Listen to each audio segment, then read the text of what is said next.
రెండో పేతురు 1:5 నుంచి చదువుదాం. ఆ హేతువు చేతనే మీ మట్టుకు మీరు పూర్ణ జాగ్రత్త గలవారై సిద్ధపాటు అనండి. చూడండి, యేసుని నమ్మి బాప్తిజం పొందితే కేవలం సరిపోదు. ఏం కావాలా ముందు దానికి? విశ్వాసం. మీ విశ్వాసమునందు సద్గుణమును. ఈ విశ్వాసమునందు ఏం కలపాలంట? సద్గుణం. సద్గుణం. కొంతమందికి విశ్వాసం ఉంటది కానీ నోరిప్పితే చాలు చెడ్డ మాటలే, బూతులు, శాపాలు. విశ్వాసం అనుకుంటావు, అమ్మో ఇలా కూడా ఉంటారా. కొంతమందికి గుణం బాగోదు. అయితే విశ్వాసానికి ఏం కలపాలంట? సద్గుణము.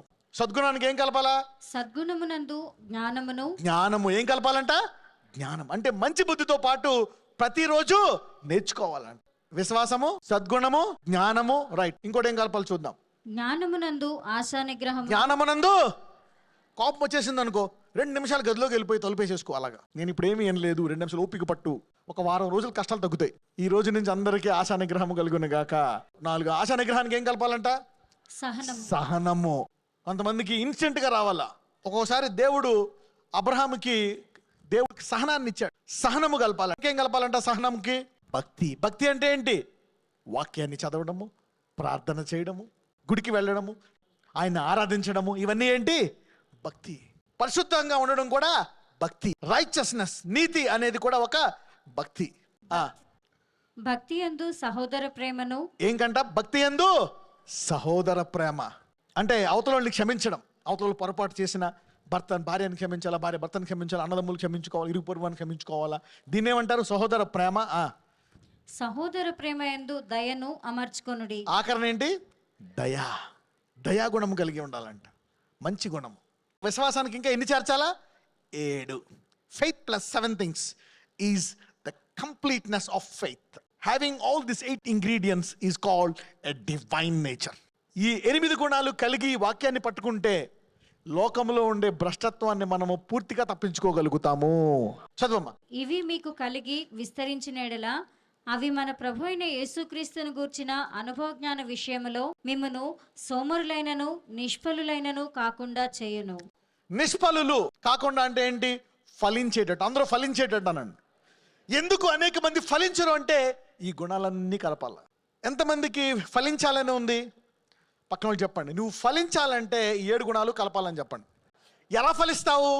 ఇవి ఎవనికి లేకపోవును వాడు తన పూర్వ పాపములకు శుద్ధి కలిగిన సంగతి మరిచిపోయి గుడ్డివాడును దూరదృష్టి లేనివాడును అగును. అంటే ఏంటి? నేను పరిశుద్ధంగా చేయబడ్డాను, నేను నీతిమంతుడిని చేయబడ్డాను అనేది మర్చిపోయి అస్తమానం పడిపోతా ఉంటాడు. ఈ 7 కలిపితే నిలకడగా కొనసాగిస్తాడు జీవితం. ఎంతమందికి బలం గల నీతిమంతుడిగా ఉండాలనుకుంటున్నారు? yes, God wants you to be a strong righteous man by grace. దూరదృష్టి అంటే ఏంటి? పరిశుద్ధాత్ముడు ఏం చేస్తాడో తెలుసా? యోహాను సువార్తలో ఉంటుంది. రాబోవు సంగతులను బయలుపరుస్తాడంట. ఏం బయలుపరుస్తాడంట? రాబో. నీ జీవితంలో ఏం జరగబోతుందో బయలుపరుస్తాడంట పరిశుద్ధాత్మ. యోహాను సువార్త 16:13. అయితే ఆయన అనగా సత్యస్వరూపి అయిన ఆత్మ వచ్చినప్పుడు మిమ్మను సర్వసత్యములోనికి నడిపించును. ఆయన తనంతట తానే ఏమీయో బోధింపక వేటిని వినునో వాటిని బోధించి సంభవింపవు సంగతులను మీకు తెలియజే. ఏం చేస్తాడంట? సంభవింప. Holy spirit can talk generally and personally. సంఘములో మరి లోకములో నీ జీవితంలో జరగబో వాటిని కూడా బోధిస్తాడు. ఎంతమందికి కావాలి ఇలాగా? అంటే ఈ 7 గుణాలు లేకపోతే కరెక్టే, భూమి మీద ఉంటావు, అందరిలాగా బతుకుతావు, పరలోకానికి వెళ్తావు, కానీ ఈ భూమి మీద ఫలించవు. అంటే ఈ దైవ స్వభావం వల్ల రాబో కష్టాలు మేలులు, ఆశీర్వాదానికి సిద్ధపడతావు, మంచి వాళ్ళేస్తావు, కష్టానికి కూడా కవచం వేసుకొని డాలు పట్టుకుని రెడీగా ఉంటావు దా అని. 2 పేతురు 1:10. అందువలన సహోదరులారా, మీ పిలుపును ఏర్పాటును నిశ్చయము చేసుకొని మరీ జాగ్రత్త పడు. మీరిటి క్రియలు చేయవారైతే, అంటే ఈ 7 గుణాలు కలిపిన వారైతే ఎప్పుడునూ తొట్రిల్లరు, ఎప్పుడునూ పడిపోరు. ఈ నీతిమంతులు పక్కన చెప్పండి. 7 గుణాలు విశ్వాసంతో 7 గుణాలు కలిగిన నీతిమంతుడు పడిపోవడం అని చెప్పండి పక్కన వాళ్ళతో. ఇప్పుడు నిష్ఫలులు కాకుండా ఉండాలి, అవునా కదా? అంటే ఏం చేయాలా? ఫలించాలా. ఎలా ఫలిస్తారు? ఫలించుట అనండి. యోహాను 15 మొదటి 2 వచనాలు. నేను నిజమైన ద్రాక్షవల్లిని, నా తండ్రి వ్యవసాయకుడు. నాలో ఫలింపని ప్రతి తీగను ఆయన తీసి పారవేయును. ఫలించు ప్రతి తీగే మరి ఎక్కువగా ఫలింపవలనని దానిలోని పనికిరాని తీగలను తీసివేయును. నేను మీతో చెప్పిన మాటను బట్టి మీరిప్పుడు పవిత్రులై ఉన్నారు. ఆగండి. మనము ఎలా ఫలించాలని కోరుకుంటున్నాడు దేవుడు? మరి ఎక్కువగా అంటే దేవుని ఉద్దేశంలో మరి ఎక్కువగా అంటే ఏంటో చూద్దాం. 11వ సామెత 23వ వచనం. నీతిమంతుల కోరిక ఉత్తమమైనది, భక్తిహీనుల ఆశ అహంకారయుక్తమైనది. ఆగండి, నీతిమంతులకి ఎలాంటి కోరికలు పుడతాయంట? ఉత్తమమైన కోరికలు. 10వ అధ్యాయము 24వ వచనం.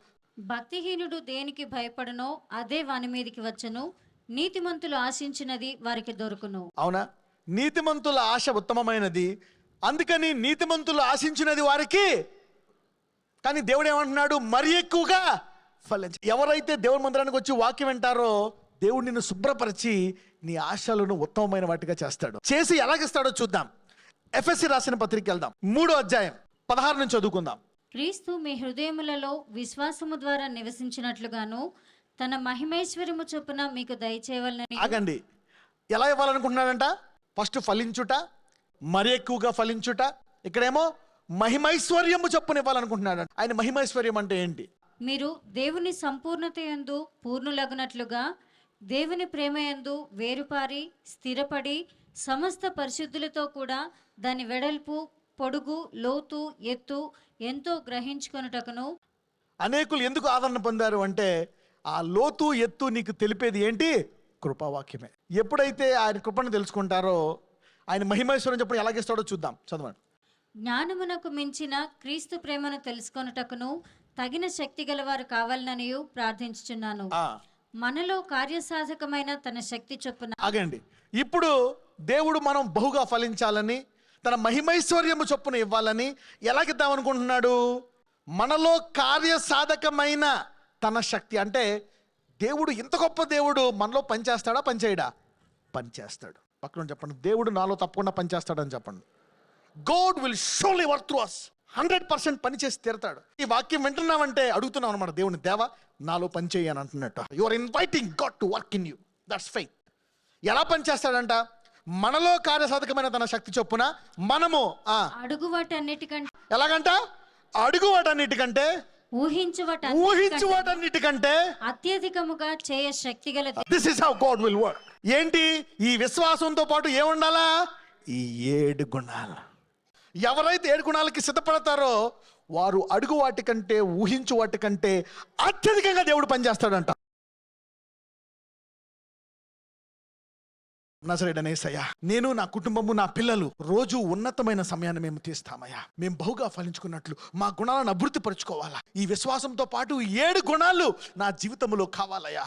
ఉత్తమమైన సమయము నీవు దేవునికి తీయాలా, ఆ వాక్యానికి తీయాలా, ప్రార్థనకి తీయాలా. ఇప్పుడు దేవుడు ఆ గుణాలతో పాటు దైవ స్వభావాన్ని నీకు ఇచ్చి లోక భ్రష్టత్వాన్ని తప్పించడమే కాదు, నీ అడుగు వాటికంటే ఊహించు అత్యధికంగా కార్యసాధకము చేయగల దేవుడు మనలో ఉన్నాడు.